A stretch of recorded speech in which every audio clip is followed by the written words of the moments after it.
Hello, I'm Rachel from Douentza Garden in Ireland, and you are very welcome to this greenhouses update. Now, I've chosen to start off this video outside of my glass house, which is behind me, but we're going to have a look at that and also at the greenhouse, which is directly in front and you cannot see. Well, I must tell you that I started this video outdoors because of this fantastic Coronella glauca which is beside me, and the heady scent emanating from it is just fantastic. It's a great position for this plant to be in because whenever I come out of the greenhouse, which is directly behind you, I get that intoxicating flavour and it's just fantastic. Okay, so we are going to go in first to the greenhouse, which is where I do my work, I do my propagating, I do my seed sowing, and it's kind of like it's the working greenhouse. And after we've done that, then we're going into the glass house behind where I keep my permanent collection. And there have been several requests for an update of that, so I'm not going to disappoint. Okay, let's get on with the video.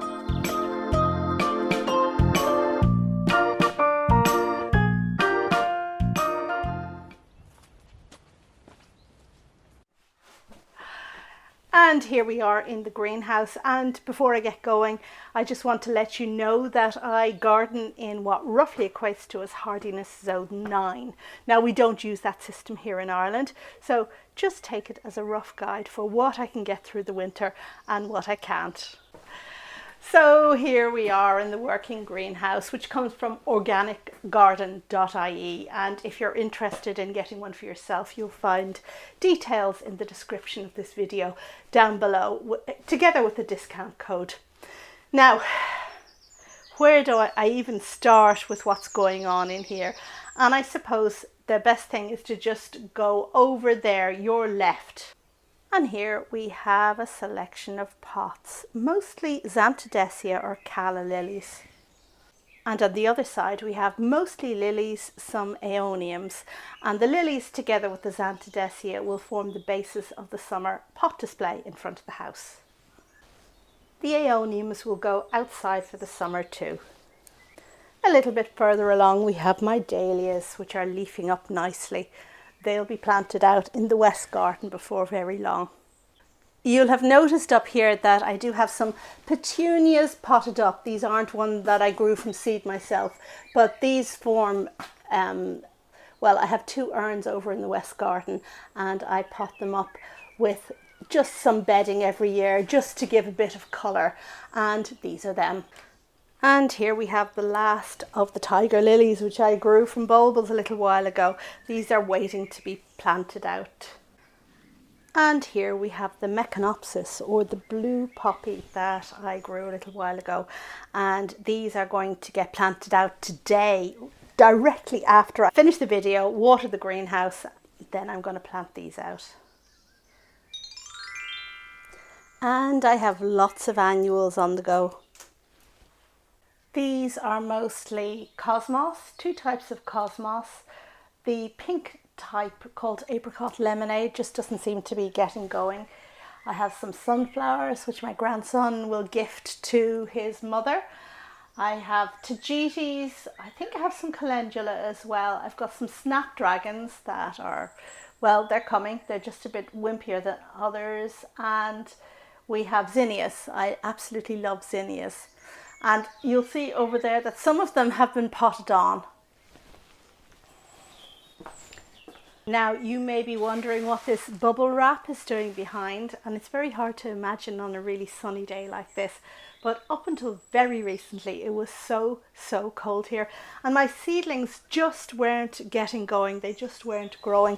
The nighttime temperatures became quite low as well. So whenever the temperature was due to dip below 5 degrees or even below 7 degrees, I came out and covered up the seedlings with the bubble wrap, just so that, well, you know, so that they wouldn't die. I don't think I need it anymore, but I just have this right here at the back, just in case, ready to throw over the seedlings in case of cold. There are a few tomato plants up at the very top too, because I keep tomatoes in here in summer.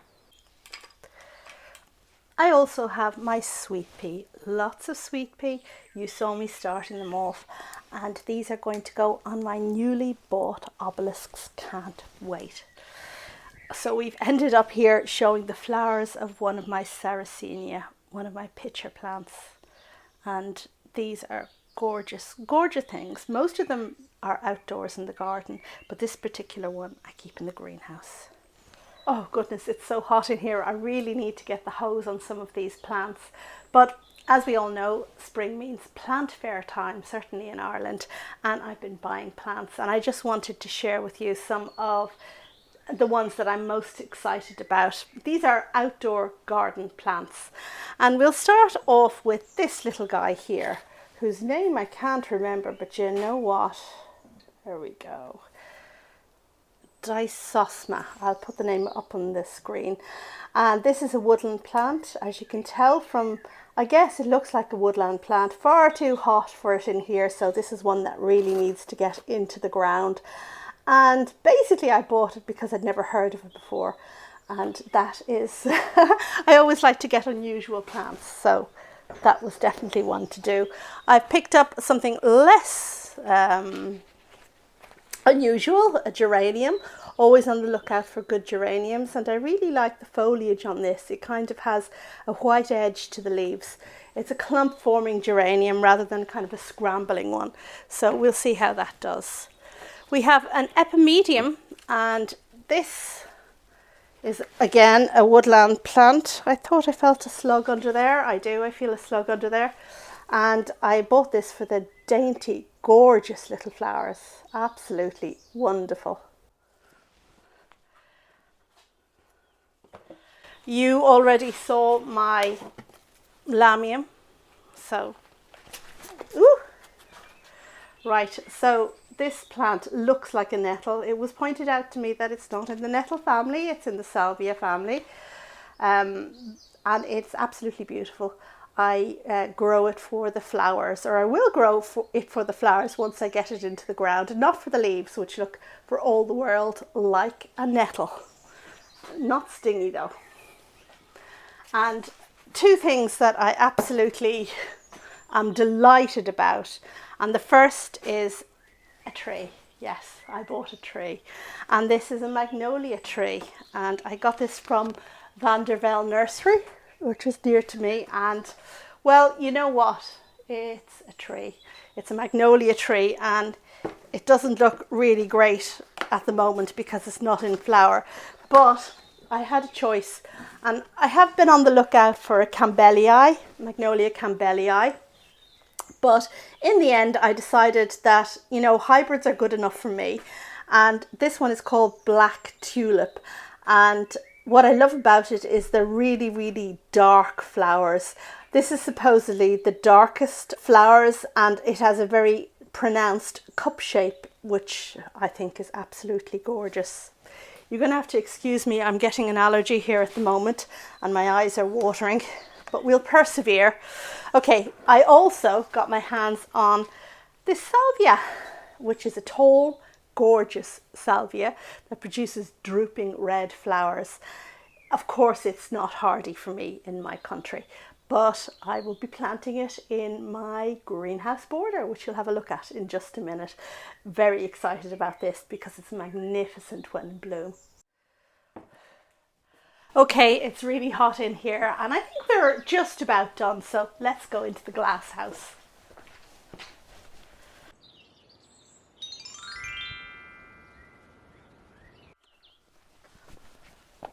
Okay, so this is my glass house, and you will note that it still has bubble wrap on.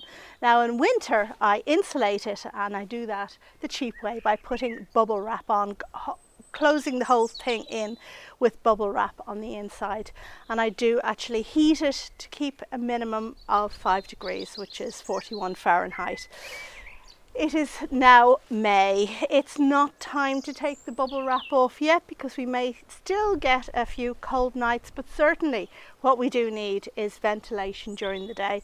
So just yesterday I took off the top strips on the glass house the strips of bubble wrap, with the result that I can now open the inside windows and just let a bit more ventilation in. And I can tell you it's a whole lot more comfortable in here now that those windows can be open.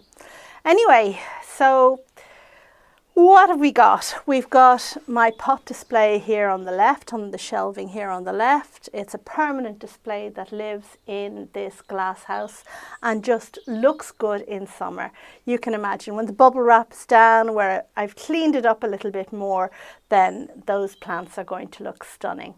And on the other side down here we have a permanent border, and the big impetus for sorting out the greenhouse yesterday was to get at this border, to cut back things that needed cutting back, to weed, to feed, to water really well.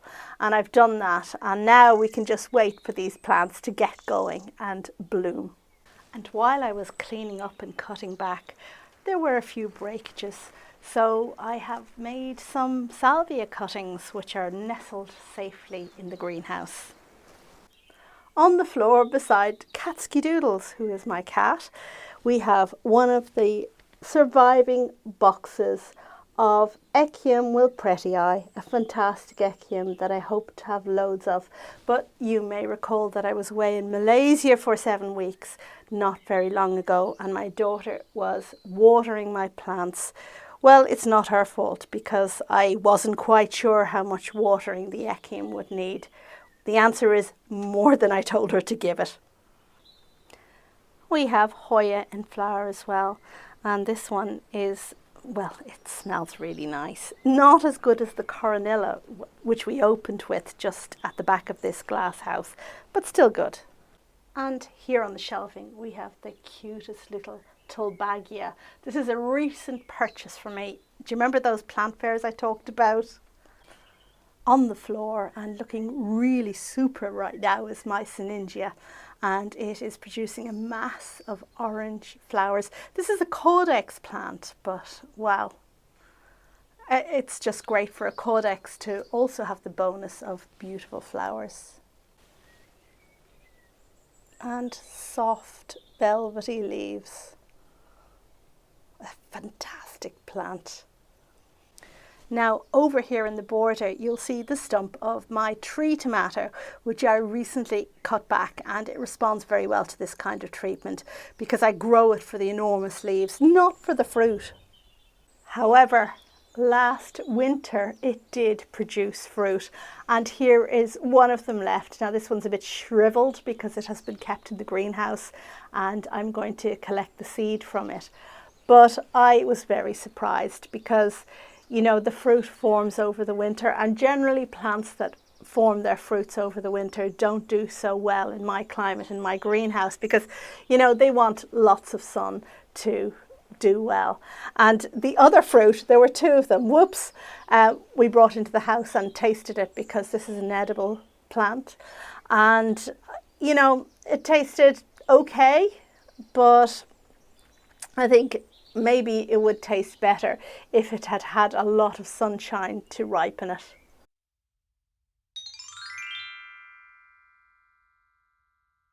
And right down here at the back we have my euphorbia. Now this is the euphorbia that I saved from rotting a few years back, and people have asked about it, so here's the update. Now I did a bit of an experiment this year because the information online generally says that this plant needs a minimum of 10 degrees in winter, so that means it needs to be kept in the house, and up until now I have kept it into the house. However, this winter I did an experiment and brought it out here to the greenhouse where it suffered a 5-degree minimum, that's 41 Fahrenheit, and surprise, surprise, it has come through. Of course I kept it bone dry during the winter, but that's quite a good result because, you know what, it really isn't my favourite plant, and it was taking up a lot of valuable space in the house.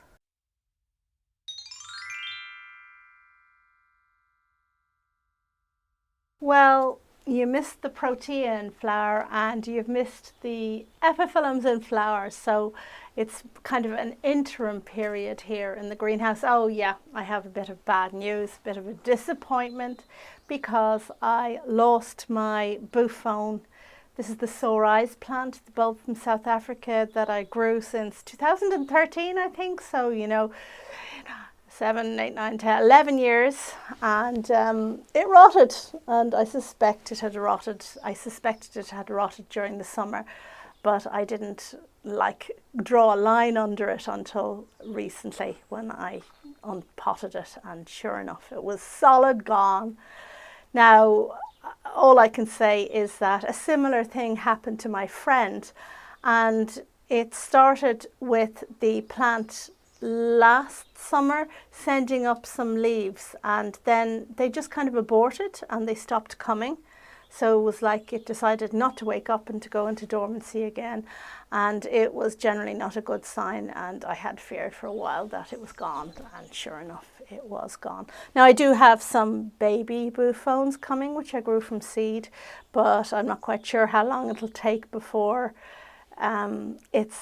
they're big enough to, well, not even just to flower, but to be the fantastic leafy specimen that my previous one was.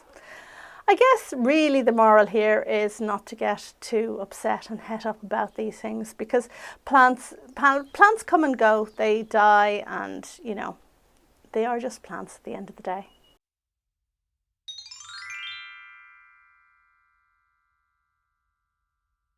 And that, I guess, brings me to the end of this video. There were many more plants I could talk about, so if you want to hear about something in particular, then do let me know and I'll try and include it in the next greenhouse update.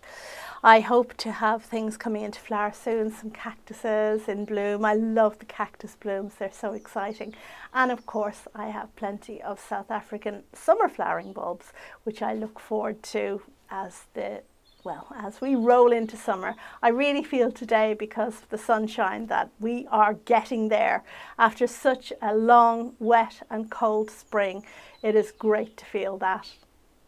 And you should know as well that if you are anxious to get these videos quicker, that they are released to channel members roughly 2 days before everybody else. So if that's something of interest to you, then do consider joining and becoming a channel member. And that brings me to the end of the video. There are some plants you may have thought about that weren't out here, and that's because they are really quite precious and they're still in the house.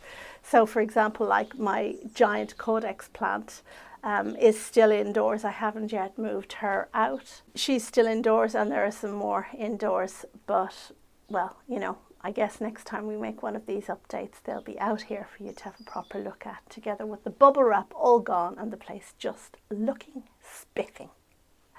Thank you as always for watching, and I hope you will join me again for the next video. Bye.